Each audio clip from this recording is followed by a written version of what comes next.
In today's video, I build a giant melon farm, which will get me loads of melons as I play Minecraft Hardcore. I also venture into Nether to find one piece of nether quartz to finish up my farm.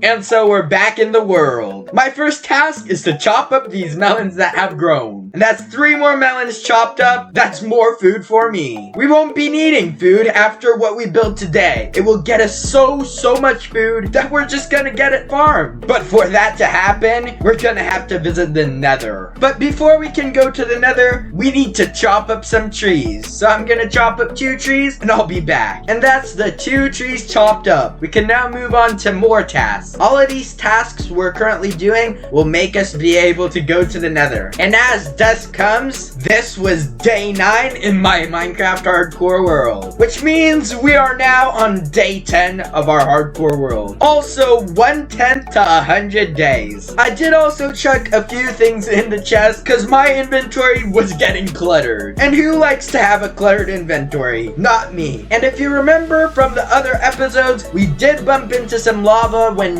near bedrock level, so I am going to use that lava to build a nether portal. You know, it's how the pros do it. And if you're wondering why we need to go to the nether, we need to go to the nether to get some nether quartz to make a comparator. We only need 1 comparator, so it shouldn't be that much nether quartz. I just filled up my 2 buckets with water. Now we'll be able to make an infinite water source and be able to create the portal. Hopefully it shouldn't be too much work. I've not practiced my portal skills a lot, but I should hopefully be able to manage. Here is a quick sped up footage of me building the portal. Well, technically it's not building, but creating. You get the point.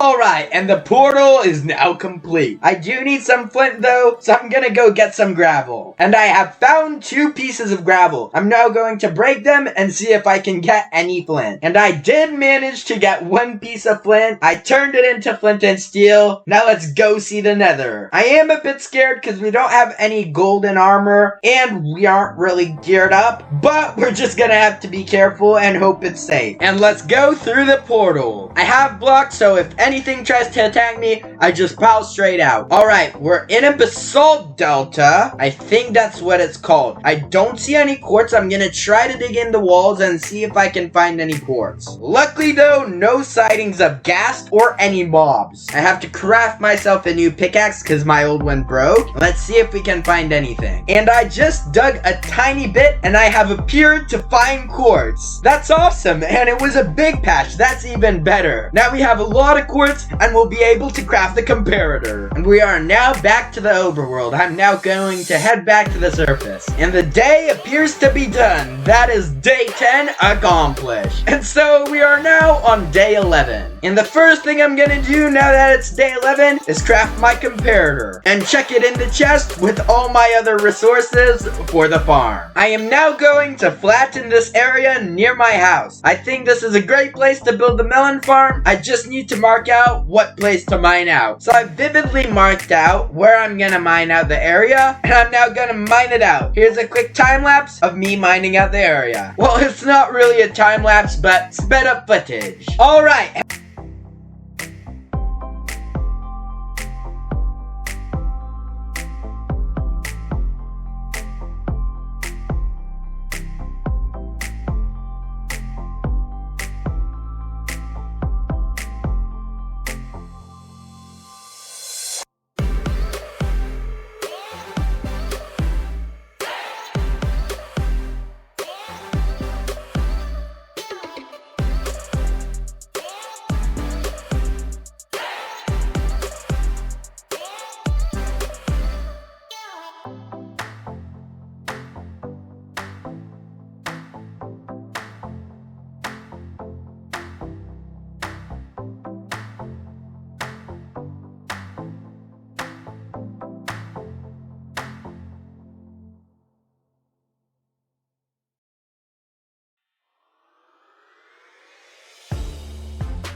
And I've mined out a good portion of the area. I'm not done yet, but I've also added a little path that connects to my house. I've also added a path in front of my house, which is made out of basalt. The path that connects to the new area, which I'm flattening out, is made out of sandstone, just to match with the desert, kind of to give it a desert theme like. And I also placed down a chest and a crafting table. I chucked a lot of stuff into the chest just because my inventory was getting full. So here is the rest of the sped up footage of me mining out the rest of the area.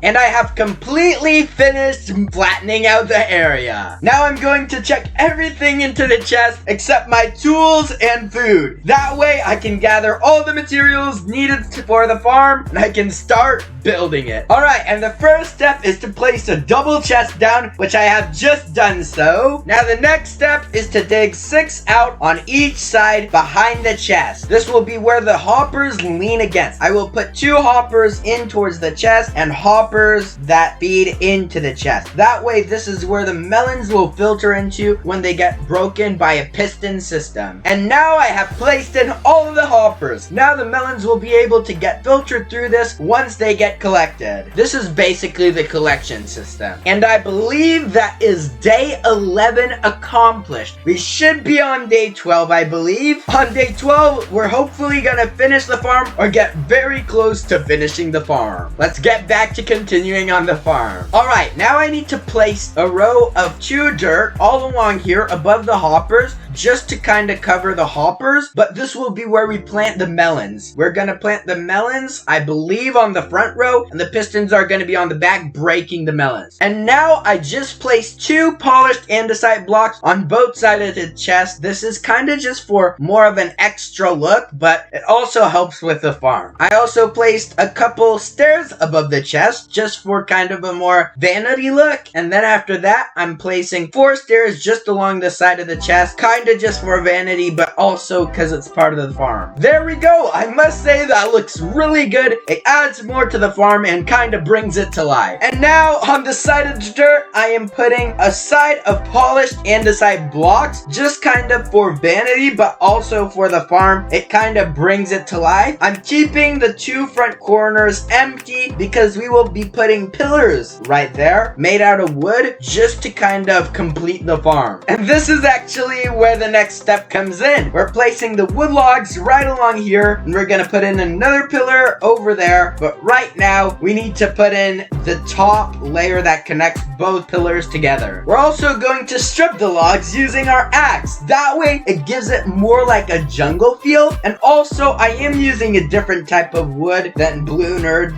used in his tutorial, but I mean, it does give it more of that watermelon feel, since watermelon is found in the jungle in Minecraft, so it kind of does make sense. Right now, I'm kind of just expanding the pillars a bit on both sides, on the top, and that's all good. Now on to the next step. And the next step involves mining the 5th block on the back of the 2 places. It's kind of hard to explain, but basically we're going to be waterlogging stairs, so that way our crops grow really quick. So that way when we place the melons, they grow pretty quick, because melons grow quicker with water. All crops in Minecraft grow better with water, so we're just gonna place water in the stairs, waterlog them, and we'll be good. I also mined up the 3 melons that grew, because why not? I mean, they're there for us. I also just finished waterlogging the stairs. Hopefully that will help in the long run of things. And now the next step is to place pistons all along the back. And I have just placed the 14 pistons all along the back. I do have 1 spare piston, which is gonna go at the very end. It's gonna be placed up. This is kind kinda gonna power the farm and help trigger the other pistons once the watermelon grows. I know this is kinda complicated when I'm building this and explaining it, but it will all make sense once the farm is finished. And that piston at the end has been placed. Now I have to place a sand over that piston, which will also help trigger the farm. That is how everything kinda gets along and everything. I'm not really a redstone master, so Blue Nerd would be the one that you should ask, but I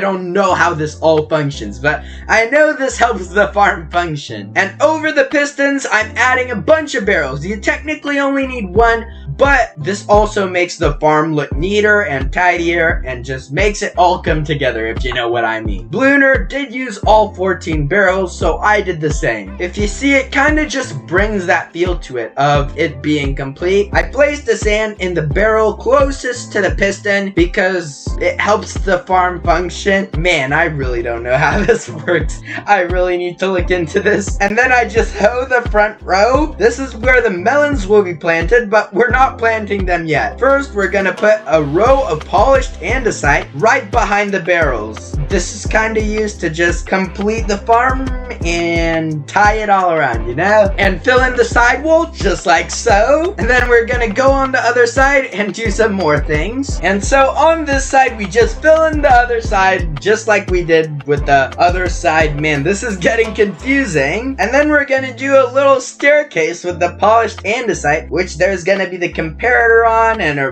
redstone torch and a little complicated redstone clock thingy that all works together, you know? All the complex redstone mechanics. This is really simple, but I have no clue how this works. Man, if I built a computer in Minecraft, I don't think I would know what everything does. I'm already jumbled in such simple redstone. All I did was place one comparator and 2 redstone torches, and I'm like, what does this even do? Yeah, you guys will have to help me out in the comments section. Tell me what everything does. I also lined the back of these barrels with redstone. I believe that helps the clock function with all of the barrels and all this complicated machine. I did also mine up one more melon. Oh, and I forgot to tell you guys, I also went to sleep. We're now on day 13. Man, we can't be skipping over crucial information like that. And now that we're done with that, we can now move on to placing glass in front of where the melons are gonna grow. But this will basically stop the melons from popping out of the farm because we want to collect all the melons into our system and we don't want to lose some. This may take a while to get started. Blue Nerd did say that you can bone meal the melons so that we can speed up the process, but right now I don't have bone meal, so we'll just wait until they grow. I must say, I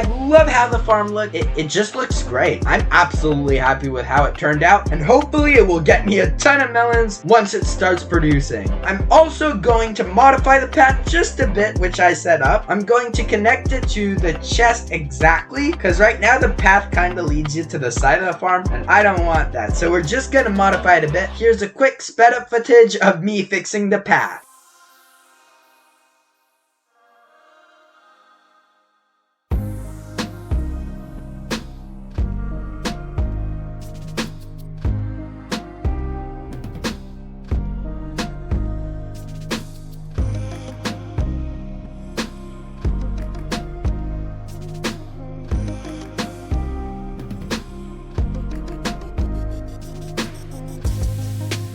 And I must say, I'm happy with how the path turned out, and I'm happy with how the melon farm turned out. I'm so happy this project's finally done. Next episode, we can move on to something much bigger and new. So with that, guys, thank you so much for watching, and keep on glowing.